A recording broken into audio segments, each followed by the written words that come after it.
6 more bodies unearthed from the basement crawl space of Gacy's Norwood Park Township home today, bringing to 15 the number found there since Friday. John Wayne Gacy guilty of murdering 33 young men and boys. His name is John Wayne Gacy, convicted of killing 33 innocent people and destroying hundreds of lives. Name is John Wayne Gacy.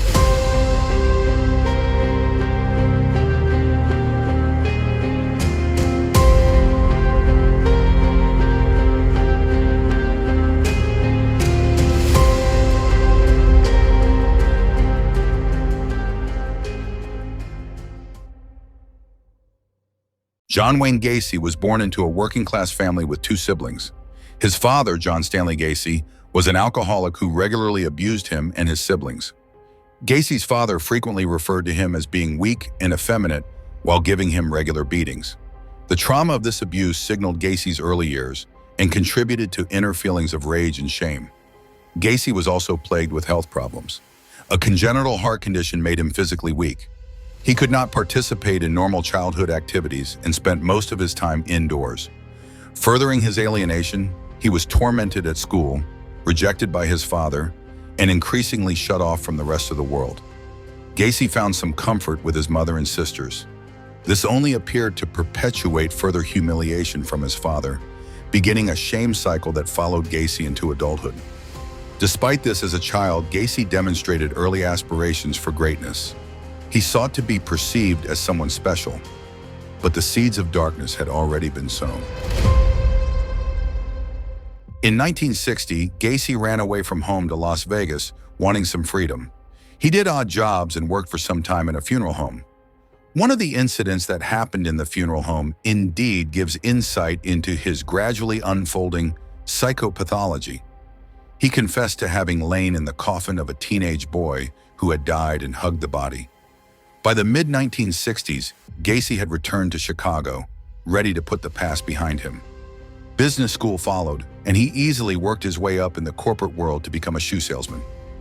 In 1964, he married Marlynn Myers and moved to Waterloo, Iowa, where he ran several KFC fast food restaurants belonging to his wife's father. Gacy had the American dream: a wife, children, and a job. He was involved in local civil organizations like the JCs and generally viewed by his contemporaries as a respected member of his community. Gacy's wholesome image was short-lived. In 1968, Gacy was arrested for sexually assaulting 2 teenage boys. Using his manipulative and charming ways, he lured the boys into compromising situations and then assaulted them. This pattern of exploiting the vulnerable would continue throughout his life. He was given a 10-year sentence, but for the 3rd time, his charming and manipulative nature worked in his favor. He was released after just 18 months on account of good behavior. His wife divorced him while he was incarcerated and cut ties, taking the children with her. This was a turning point in Gacy's life. Up until this point, he had been balancing his evil self with one that seemed normal. After being released, he would fully give in to his dark side. After being released early, Gacy moved back into his mother's home and started a construction business called PDM Contractors. Through this business, he started taking on young men, many of whom became his victims. Publicly, Gacy was doing well. He even went so far as to entertain at children's hospitals and other events as Pogo the Clown. The Jolly Clown would become an eerie symbol of the way Gacy masked his nature behind a friendly face. Gacy lived a double life. To the outer world, he was a brilliant businessman who commanded respect among his neighbors, friends, and business associates. At night, he turned into a predator who haunted gay bars in search of teenage boys and young men to take home and subject to all sorts of horrors.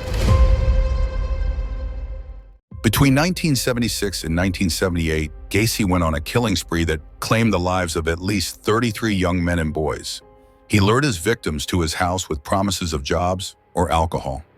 Once inside, Gacy would handcuff them, telling them he was going to show them a magic trick. The real trick, however, was that the boys would never escape. Gacy tortured and strangled his victims before burying most of their bodies in the crawl space beneath his home. His murders became routine, and the smell of death permeated his house. When the crawl space became full, Gacy began dumping bodies in the Des Plaines River. The community was oblivious. Gacy continued to perform as Pogo the Clown, attend local events, and even threw block parties. His ability to maintain the illusion of normalcy was chilling. The beginning of Gacy's downfall came with the disappearance of 15-year-old Robert Piest. Piest was last seen talking to Gacy about a potential job. When Piest failed to return home, his family reported him missing, and police began to focus their investigation on Gacy. A search of Gacy's home revealed disturbing evidence. Police found items belonging to other missing boys. This prompted a deeper investigation, and soon Gacy's secret life was exposed. When authorities finally searched the crawl space beneath his house, they found the remains of multiple victims. Gacy's crimes shocked the nation. On December 21, 1978, Gacy was arrested. Under police interrogation, Gacy confessed to the murders of 33 young men, although he claimed that some of the killings were carried out by alter egos, or multiple personalities. His confession was chillingly detached, and his lack of remorse stunned investigators. Gacy's trial began in February of 1980. He entered an insanity plea, citing multiple personalities responsible for the murders, but this was rejected by the jury. After a 5-week trial, Gacy was convicted of 33 murders, more than any person in U.S. history up to that time. He was sentenced to death and spent the next 14 years on death row, appealing his sentence multiple times. While in prison, Gacy painted pictures of clowns that were auctioned to collectors. His macabre artwork only added to his twisted legacy. John Wayne Gacy was executed by lethal injection on May 10, 1994, at Stateville Correctional Center in Illinois.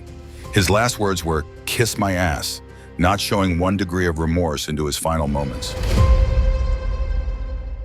The clowning was relaxation for me. I enjoyed entertaining kids.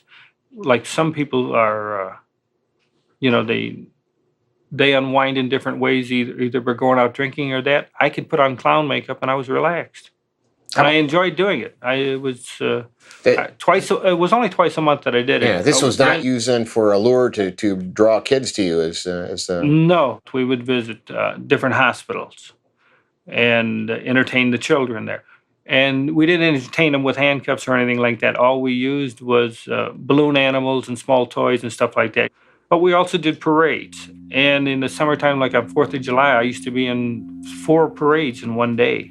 I've always told people when I got into clown makeup, I regressed into childhood. It was fun being a clown because you could be yourself or just let yourself go and act a fool.